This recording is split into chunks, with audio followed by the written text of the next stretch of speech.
Ya kan kalau di kita nggak formal ya, Enggak, biasa aja Ustaz. jadi saya lihat jarang ya orang pakai nama Ibnu Khaldun itu. Ibnu Khaldun. Nama itu jarang ya. Apa karena memang terlalu jauh masa satu tokoh ini dengan kita, sehingga kurang mengenal, sampai nama Ibnu Khaldun saja orang tidak paham. Ya, yang paling paham adalah mereka yang menggunakan lembaga itu. Makanya ketika orang ditanya tadi Ibnu Khaldun siapa? Oh, itu lembaga universitas yang ada di bla bla bla gitu kan. Padahal itu kan ketika orang menyebutkan Ibnu Khaldun berarti menyebutkan tokoh di tokoh. Nah, ini tokoh Islam. Tapi diakui selain Islam. Bahkan kalau Brian S. Turner itu menyebutkannya itu the one of the greatest thinker of the Muslim world gitu ya. Dia salah satu pemikir terbesar di dunia Islam. Ya. Ini dikonsumsi seluruh pemikirannya dia itu. Dia memang peletak dasar hampir di seluruh disiplin ilmu yang sekarang ada. Jadi peletak dasar ya, iya, fondasinya. betul. Gitu. Nah, termasuk juga para ahli di Eropa menyebutkan introducer dia. Dia si orang yang mengawali, orang yang mengawali banyak disiplin ilmu yang sekarang muncul.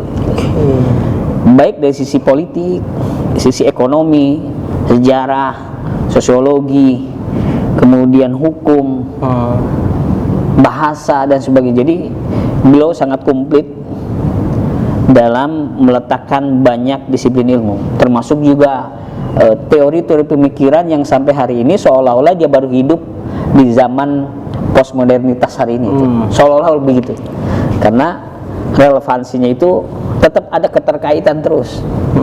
Teori-teorinya itu seolah-olah masih hangat, baru kemarin dia memperbincangkan atau baru kemarin dia menulis teori di bukunya itu. Itulah Ibnu Khaldun, hebatnya Ibnu Khaldun di situ.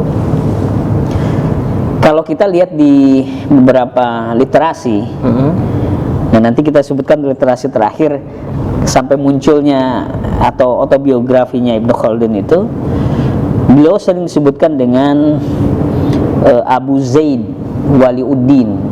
Abu Zaid. Ya, Abu Zaid Waliuddin Abu Abdurrahman bin Muhammad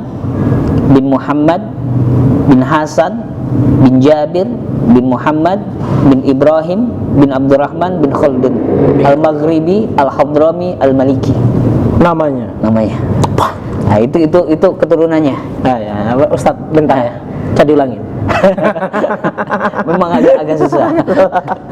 Abu Zaid disebut Abu Zaid karena dia punya anak namanya Zaid. Ya, anaknya Ibnu Khaldun. Anaknya Ibnu Khaldun itu Zaid, salah satu anak yang terbesar.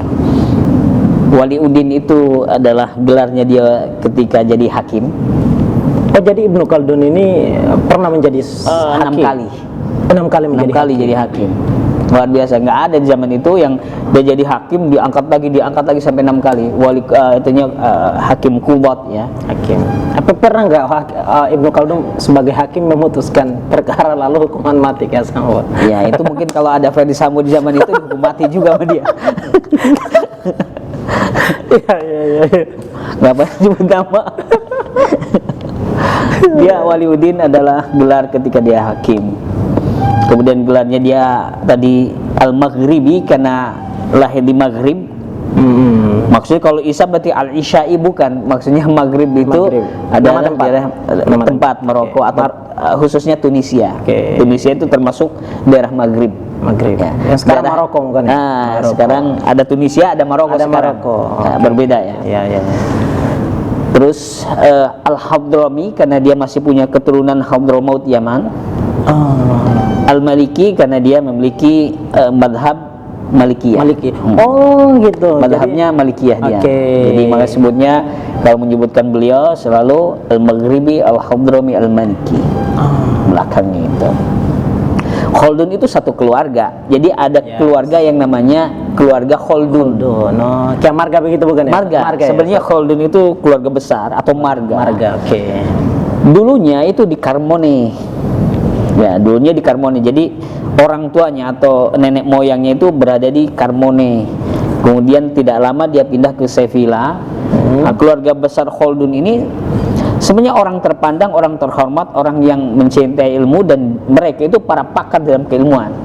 Khaldun itu.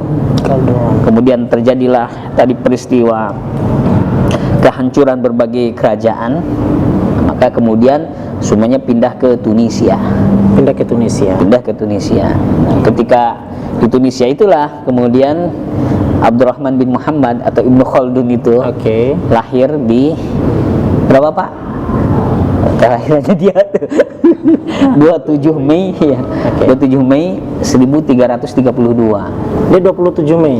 Iya, 27 Mei 1332 Masehi. Wafatnya kita bisa menyebutkan wafatnya karena sudah wafat. Wafatnya di 19 Maret 1406 Masehi. Ya, umurnya ya sekitar segitulah ya, antara itu. Terus beliau ini karena lahir dan terdidik di keluarga yang terhormat, dan memang keluarganya adalah keluarga terhormat. Keluarganya itu ada dua memang aspeknya, mencintai ilmu dan mencintai jabatan. Makanya tidak salah kalau orientasi kuatnya seorang Ibnu Khaldun itu selain dia cinta ilmu dan pengetahuan, dia juga cinta jabatan, kekuasaan, dalam jabatan kekuasaan, pangkat dan sebagainya. Memang dua hal ini tidak dipisahkan dari Ibnu Khaldun. Makanya setiap ada jabatan apapun diambil alih dia. Oh gitu. Dia terima. Politisi bukan? Mau politisi, mau hakim dan sebagainya itu dia akan ambil, termasuk sekretaris negara. Jadi beliau salah satunya juga memang suka dengan administrasi, politik dan sebagainya. Jadi doyan beliau ini memang luar biasa. Gitu. Jadi dua hal ini memang diturunkan gennya dari keluarga besarnya. Keluarga besarnya memang cinta. Tidak ada orang yang cinta ilmu dia cinta jabatan. Biasanya kalau sudah cinta jabatan malas berilmu kan? Betul. Atau sebaliknya kalau orang sudah berilmu itu jabatan itu ditinggalkan. Tapi kalau beliau mah diambil dua-duanya. Yes, betul. Orang banyak terhipnotis dengan kekuasaan yang dia pegang, sampai-sampai udah ilmu aja nanti gitu. Itu nanti aja. Ini udah menjadi pokoknya tertinggi di atas itu. Wah, gitu. Hajar aja kalau dia. Jadi kalau dia punya harta banyak, punya ilmu banyak, yes gitu. Dua-duanya harus diambil alih. Makanya beberapa teori-teori dalam pendidikan pun dia menjadikan seorang peserta didik itu tidak hanya berilmu, tapi dia juga harus mampu dengan ilmu itu untuk memperbaiki dirinya, keluarganya, masyarakat, dan nanti akan membentuk peradaban. Dengan cara apa? Ya dia harus punya keahlian dan penghasilan di dalamnya. Itu tuh. Mungkin karena tadi pengaruh beliau di keluarganya memang orientasi itu kuat sekali. Ya, baik cinta ilmu dan pengetahuan maupun cinta jabatan itu. Nah, kalau beliau memang pas ketika lahir itu di masa transisi, permasalahannya itu. Kalau saya flashback sedikit tentang historicalnya itu,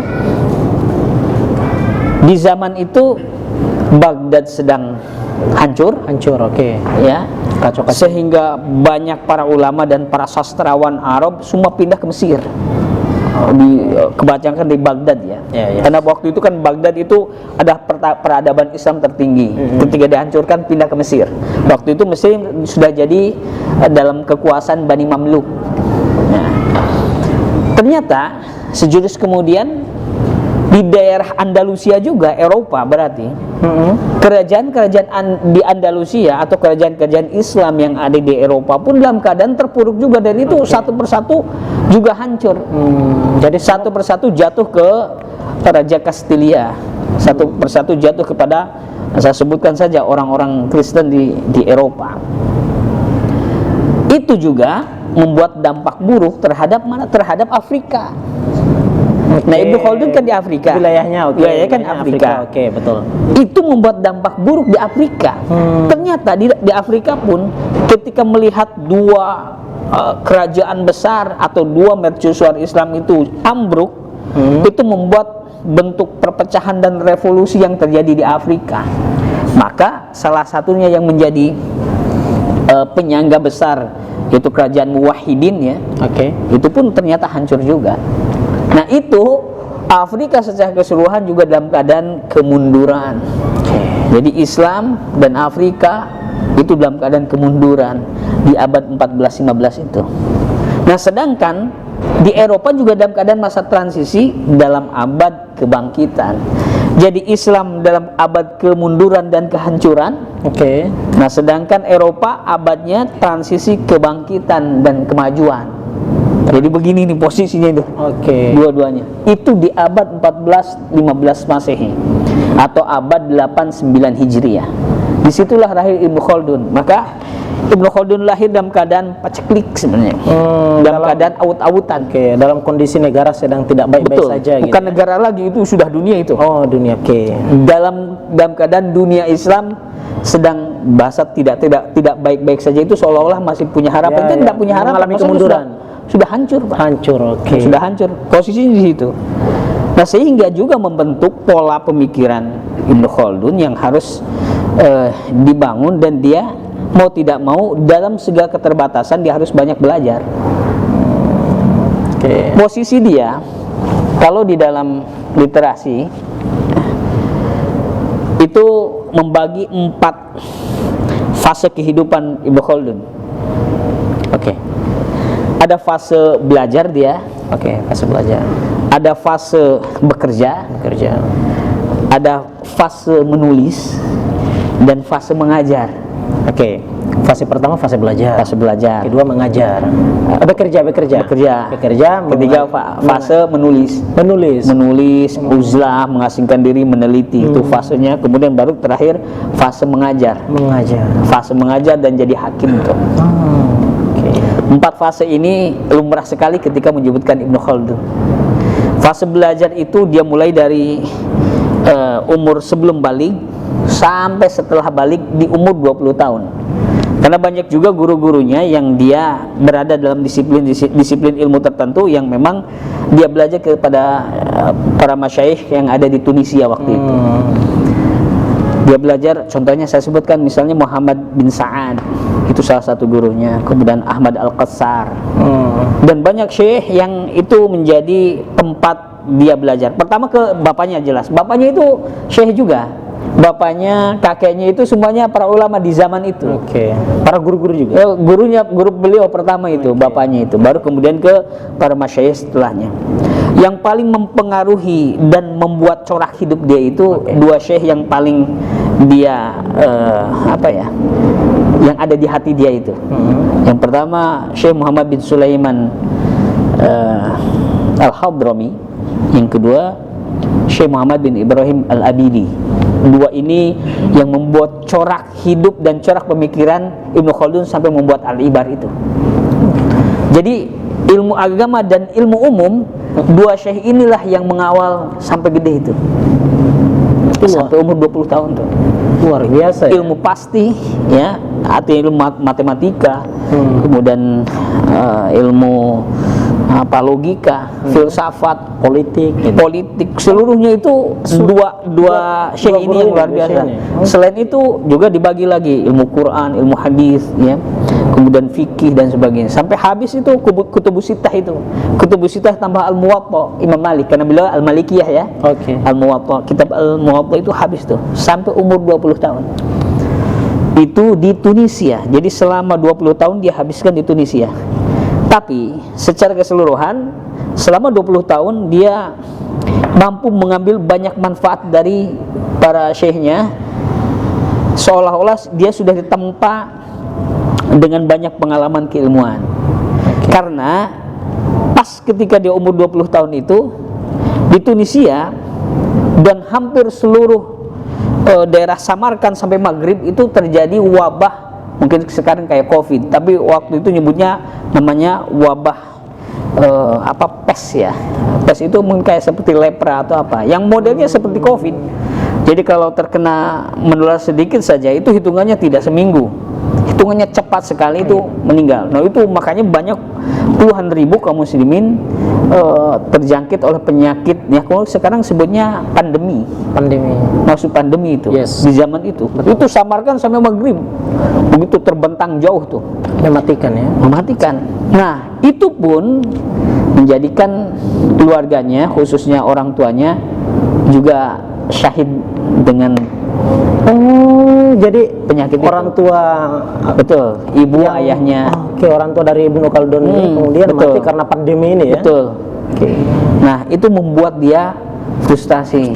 Terpukul psikologinya. Terpukul lah gitu. Secara psikologis ketika kedua orang tuanya dia, termasuk juga kakeknya yang sebagainya, juga korban dari yang wabah pes ini, bencana ini. Itu lebih terpukul lagi ketika guru-gurunya juga pindah, karena mereka harus hijrah. Karena kalau nggak bisa wabahnya mati itu semua gitu. akhirnya bisa mati semua. Guru-gurunya yang dia sayangi itu juga pindah, termasuk tadi yang sudah saya sebutkan, Muhammad bin Sulaiman Al-Hadrami dan Muhammad bin Ibrahim Al-Abilid juga dia pindah ke daerah Fez. Nah, Fez itu di daerah Maroko. Pindah dia ke daerah Maroko. Hijrah semua ini. Sehingga ditinggalkanlah Ibnu Khaldun di situ, di Tunisia. Jadi dua hal inilah yang kemudian dia tidak bisa melanjutkan terus belajar, padahal umurnya masih muda ya. 20 tahun. Dia tidak bisa melanjutkan pendidikan lebih tinggi lagi karena tadi banyak yang para gurunya sudah hijrah. Salah satunya adalah dari masyayikh itu, dan orang tuanya meninggal. Itu yang disebutkan oleh Dr. Ali. Tapi dia secara sendiri nggak pindah dia, Ustaz. Kenapa? Dia secara pribadi tidak pindah dari situ. Tidak pindah karena keluarga besarnya menahan untuk tidak pindah. Berarti Ibnu Khaldun ini selain daripada sosiolog, dia pun juga imunnya tinggi. Luar biasa ya. Dia tidak pindah. Imunnya kuat gitu. Dia tidak pindah, masih di situ. Sampai kemudian dia ditawari oleh kesultanan di Tunisia, yaitu Abu Umar. Dia kerajaan ini, Ustaz. Kerajaan. Disebutnya kalau sana sultan. Sultan menawarkan dia untuk jadi sekretaris pribadi. Umurnya masih segitu untuk jadi sekretaris pribadi, karena ternyata sultan tahu tentang kualitas pendidikan, kecerdasan, kemudian turunan nasabnya. Ibnu Khaldun itu sebenarnya adalah turunan yang terhormat, dan dia melihat sisi kecerdasan dan kemampuan seorang Ibnu Khaldun walaupun masih muda belia, tapi ditarik. Akhirnya dia masuklah. Dia diangkat jadi sekretaris kesultanan. Di usianya yang masih 20 tahun. Wah, luar biasa. Tapi tetap kayaknya tadi yang saya sampaikan, dua hal ini tetap dia tidak bisa menutup diri bahwa dia tetap harus di Tunisia. Akhirnya baru sekitar 2 tahun dia harus pindah ke Fez, daerah Maroko. Betul. Mengikuti gurunya tadi. Dia pindahlah ke Fez, ke Maroko, ya, agar bahasa dia bisa lebih dekat dengan guru-gurunya. Dia bisa melanjutkan pembelajaran dan nanti cari lagi lah soal masalah penghidupan, dia bisa cari, bahasanya begitu. Pindahlah dia ke sana. Rantau lagi dia ini. Rantau di sana. Ternyata di sana ketemu dengan Abu Inan. Abu Inan ini baru diangkat jadi sultan ketika bapaknya meninggal. Itu disebutnya Sultan Al-Maghribi Al-Aqsa. Nah, beliau meninggal ketika pas perpindahannya Ibnu Khaldun ke daerah Fez, Maroko. Jadi beliau ini di fase periode pertamanya. Betul. Diangkatlah Abu Inan ini untuk menjadi sultan. Dia melihat dia kenal dengan Ibnu Khaldun gitu. Jadi udah viral dia. Iya, viral tuh Ibnu Khaldun waktu itu. Kalau dilihat dari beberapa keterangan itu yang saya telusuri, saya melihat sekuat apa sih media di waktu itu kemudian kok kenal Ibnu Khaldun gitu. Padahal kan jauh juga Tunisia ke Maghrib itu juga jauh, dan kalau toh misalnya jarak itu ratusan kilo saja atau mungkin puluhan kilo, kan tidak seperti hari ini. Iya betul, difasilitasi teknologi hari ini kan udah ya, contohnya aja sekelas Imam Ahmad masih dalam satu daerah aja orang tahu nama Imam Ahmad tapi tidak tahu muka gitu. Nah, zaman itu orang kok sudah seolah-olah langsung kenal dengan Ibnu Khaldun. Diangkat lagi beliau jadi majelis ilmu. Jadi bahasanya mungkin one team press gitulah modelnya. One team press gitu. Jadi ada tim Untuk kesultanan ini, untuk di kesultanan kesultanan. itu, Oke. di bawah Abu Inan itu. Tidak lama itu kemudian diangkat di sekretaris pribadinya beliau. Jadi sekretaris Dia lagi. sekretarisnya lagi tuh. Gila. Dia setelah administrasi diangkat lagi di sekretaris Abu Inan. Naikin lagi dia. Tapi ternyata banyak yang tidak suka dengan beliau itu. Apa karena terlalu cepat? Nah, ya? itu mungkin gitu. kayak seperti Ferry Sambo, terlalu cepat. Tapi dia tidak jatuh begitu. Ah, tidak cepat. jatuh. Hebatnya kalau beliau tidak jatuh. Iya. Dia banyak yang melihat loh, ini orang luar baru masuk, Yes. kenapa harus jadi sekretaris pribadi? Pendatang bikin. Nah begitu, Iya, masa makanya iya bikin kita. sampaikanlah ke Abu Inan itu bahwa dia akan mensabotase kekuasaan dan akan membuat kudeta terhadap. Nah, saya tidak tahu kronologinya seperti apa, tapi sejarah mencatat bahwa Abu Inan langsung menangkap Ibnu Khaldun tanpa pengadilan. Ditangkap. Tangkap, masukin penjara. Oke. Dia sudah menulis banyak artikel, artikel dia sudah banyak ditulis karena dia itu sebenarnya Jadi sabar Ustaz. Oke. Ini Abu Inan ini yang Sultan tadi ya. Sultan, Sultan tadi. Jadi secara langsung menangkap Ibnu Khaldun tanpa melalui proses hukum. betul, gitu. langsung jeblosin saja. Sampai kemudian Abu Inan itu diganti berapa kali, ya artinya setelahnya, nah baru kemudian dibebaskan. Dibebaskan itu bukan kemudian diusir dari Maroko atau dari Fez, Yes. justru diangkat lagi jadi sekretaris pribadi Sultan. Selama 6 tahun. Jadi dia di Fez itu 6 tahun untuk jadi sekretaris pribadi kesultanan. Begitu. Tapi yang dia ditangkap di pertama tadi itu karena faktor apa tuh? Tadi Sabotase dan kemudian terindikasi kudeta. melakukan makar gitu ya. Betul.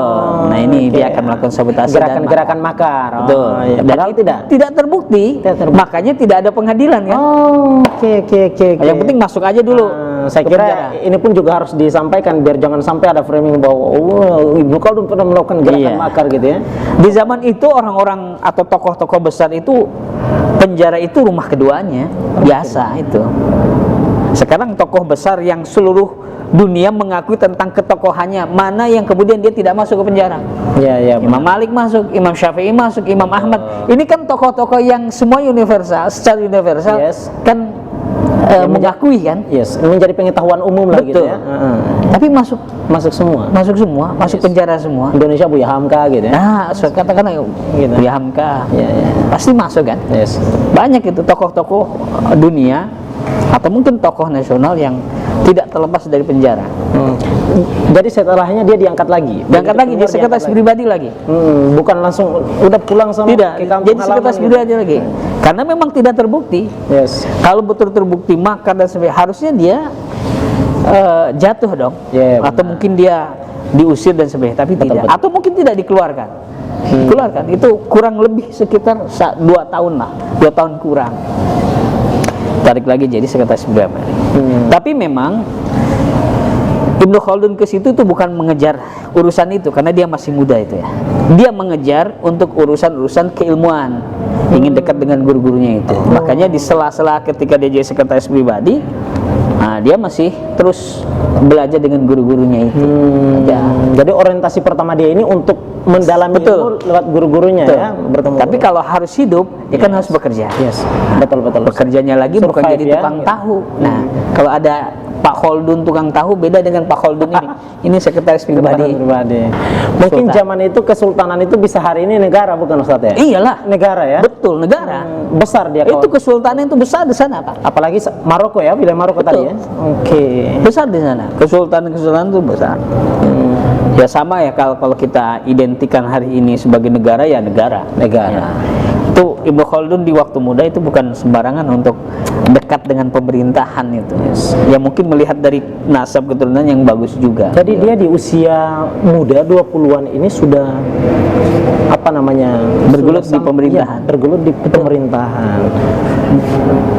Dia melihat bahwa setelah banyak belajar juga ke syekhnya, Yes. dan tadi bahwa orientasi utama dia bukan untuk dia sekretaris pribadi. Ya kan, orientasi pertama bukan sekretaris. Makanya dia harus pindah dari situ. Setelah banyak belajar dengan syekhnya lagi, dia harus pindah ke daerah yang lebih besar lagi, di kerajaan besar lagi, di kerajaan Granada, ya, atau kerajaan Andalusia. Andalusia. Jadi pertama tadi dia awalnya di Tunisia. Setelah dari Tunisia ke Fez, Maroko tadi ya. Maroko. Ustaz, ya. Setelah dari Maroko pindah lagi dia ke Andalusia, lebih besar lagi. Apa nama naik. kesultanan tadi? Kesultanannya di kerajaan Granada. Granada. Ya, dia ambil daerah yang Granada yang waktu itu masih oke lah ya. Kerajaan itu masih oke dan sangat menjadi impian di setiap daerah. Itu di Granada. Rajanya Abdullah juga, kayak Saudi ya, Raja Abdullah. Raja Abdullah ini dia punya perdana menteri. Perdana menteri namanya Lisan Al-Khatib. Lisan Al-Khatib. Ya, Lisan Al-Khatib. Jadi Lisan Khatib itu adalah lidahnya orator. Lisanul Khatib itu lidah orator itu. Oh gitu. Ya karena memang luar biasa. Lisan Al-Khatib ini emang seorang orator, orang Oh, cerdas. jadi ini namanya dia itu. Betul. Oh, ini Lisan Al-Khatib. Lidah orator. Lisan Al-Khatib itu. Ketika datang ke Granada itu disambut baik, ramah dan luar biasa itu.